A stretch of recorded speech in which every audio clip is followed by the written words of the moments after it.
doing today? Raping this. We're gonna try to see if these HS coilovers from the FK will fit the new fit. So just we have to do some minor modification. And which coilovers are these? So we got the brand new FL5. Shout out to Mark, One Clean Art. So he wants Lewis to install some HKS Hypermax SPs with some optional Swift springs. So what are we doing today? Taking this motor, put it in that.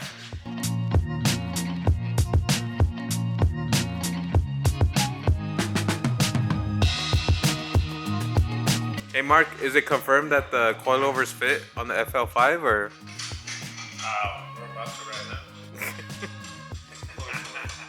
now. Update, how's it going? They changed some sizes, which Hardware sizes? kind of sucks. Now you gotta memorize completely new. No, just they changed one specific important thing. On the lower control arm, right? Yeah, so now We're commenting that the geometry looks to be different. it's longer. Like obviously the car's 4 inches wider though, all around. Yeah. And 2 inches each side basically. So the arm needs to be longer now. But generally just, I mean, this brake shoe you're not gonna have to take off anymore. Because on the FK8, this was covering this bolt. Oh, okay. So now they're designing for the airflow to go like this. Instead of the FK, it would hit like this and go outwards. Yeah. Now it's inwards. I don't know why they did that, but who knows? But same setup, right? You gotta take off the knuckle arm, the knuckle upper- bolts. The lower control arm for the. This is where like you would do the anti-lift kit, Yep. and then basically just this bolt here, and then we're gonna be able to slide forward and slide down. Yep.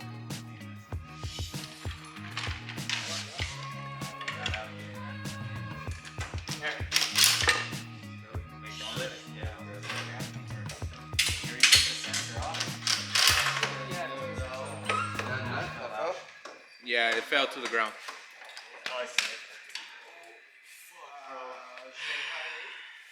It's a lot thicker, huh? It's a lot thicker. So Morris, explain what's the difference between FK and the. The markup. Hey, I know you're still in pain. I know your wife is still tripping. She's not tripping, actually. It's me. Ask them. It's me. Listen, kids, don't buy impulsive.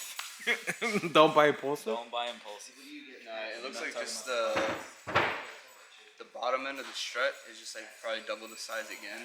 It's just longer, like the end that Passenger right? that bolts up to like the knuckle piece is just longer. So when you try to pry it out, it's not like your usual FK8 where you can have some leverage and it'll pop out still. That and then the sway bar is bigger. So The sway bar's fucking against the lower bar, so we can't do the FK8 method where you just take arm out. As you can see, we have to take the whole suspension apart.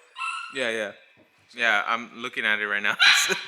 It looks. I'm leaving at the dealership. The HKS has the point towards the bolt that's not bolted to the frame, but like on it, I mean it still is, but it's on the inner side. You just can't slide it out like how you would on the FK8. So on the FK8 you would lift up the lower control arm, gap in between, and slide out the bolt, and then you can pop out the arm and then do it that way. So now that you did it once, will the other side be easier or still be? It's gonna be the same thing. It's gonna be the same, yeah. All of them are gonna be the same. So you gotta pretty much take off every single bolt in the suspension arm. Pretty much. Don't cry Nothing yet. else yet. Don't cry yet. It's just one. Piece of shit.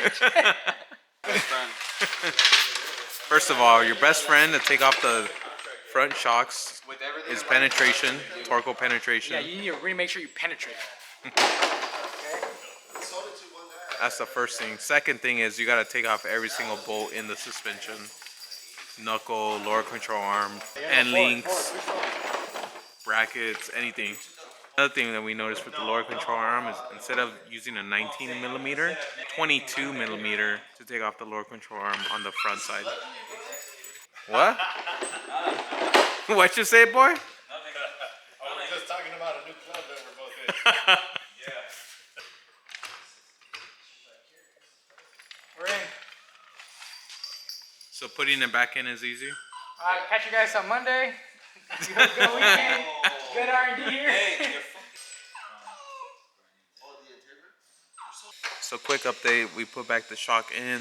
It was pretty easy once you use a torque penetration oil or fluid, whatever you want to call it. Put all the bolts, everything.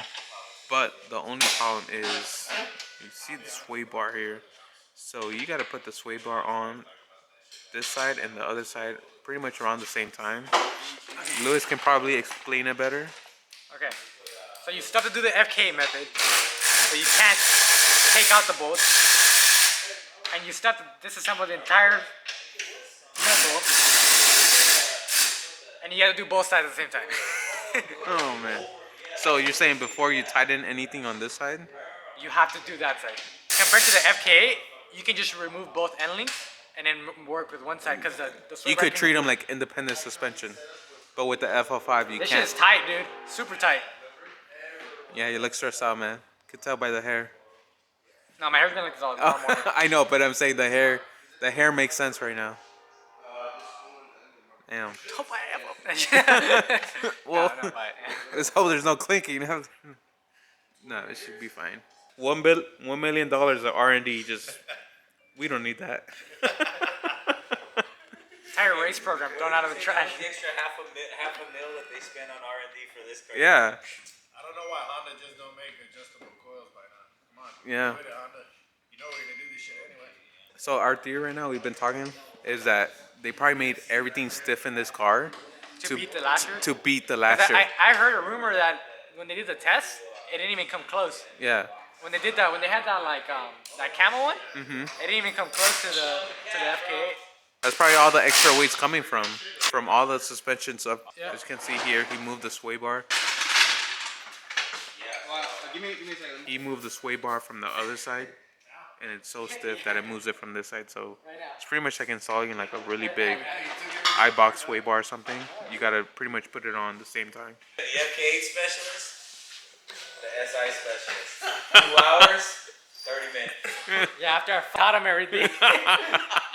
After he was hanging there for like 2 hours on the floor. I didn't know. 2 hours one side, I don't know. it 20 kinda minutes looks the like other he's side. Sitting there watching back like, I'm gonna let him fuck around for 2 hours. I'm gonna pet my cat and then joke it for 20 minutes. I'm running that shit over.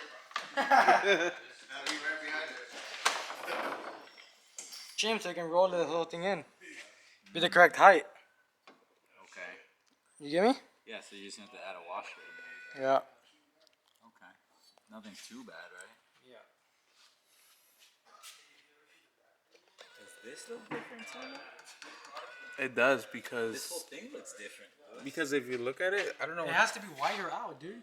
They just made everything just stick out more. Yeah, because even this side has 3 nuts. Are those 3 nuts? Yeah, no, that's like the castle. But are those there? I don't it's on remember there. 3. Yeah, it's on there. I wonder if these. That's it. Complete teardown. Yeah. Measure everything. Take every single part. Let's make it a POM part. Just tear it all down. A lot more sensors back there, I think. Like, what's that sensor right there for?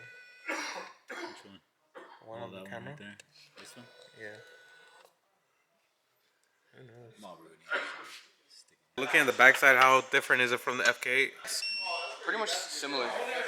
I mean, there is like some structural parts that are different. Like this trailing arm, I think previously on the FK8 it was like 2 bolt, now it's a 3 bolt. When you're installing like a FK8 coilover set, the rear needs to have like a spacer on it. Camber arms look the same.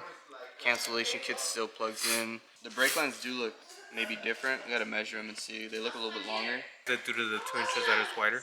I don't think so. For some reason, it comes down and it wraps to the bottom and it bolts, and then it goes to. I mean, I can't remember as far as the FK8 one. We do have some stock ones upstairs, FK8 ones. So I guess we can take a look at those. But yeah, I mean, pretty much everything's done. They're all preset. But installation is the same as the FK8. Yeah, it's exactly the same. You drop the bucket, drop the sway bar, and then the 17 and 12s. That's pretty much it. Just like always, the fronts are a bitch, and the Finding the hole, there's like one small hole. So I know on the FK it's kind of a larger hole, but yeah. For this one, honestly I didn't find it at first.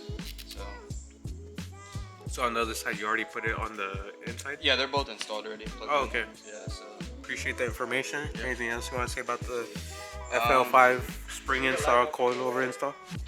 be sure to remember spacer in the back. That's pretty much it. shit. Oh yeah, the shim, right? Yeah. You're saying about. Bolting it up right here to the rear knuckle.